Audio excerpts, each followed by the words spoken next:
دا همدې اشرف غني موږ ته ویلي راشئ راشئ اوس دا دی د کور د رقم نشته دی چې دا کارو اوس خلک وایي مې کوئ نو موږ څه شی وکړو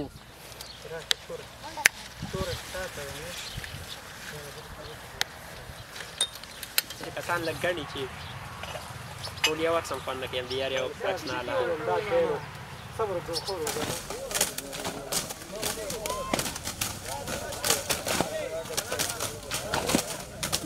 که تاسو ته بهتره معلومه ده څو ورځې مخکې د 2.5 میلیون ډالرو په ارزښت باندې پروژې په شپږو ولسوالیو کې چې تطبیقېږي هغه هم د کوکنارو د بدیل په برخه کې دي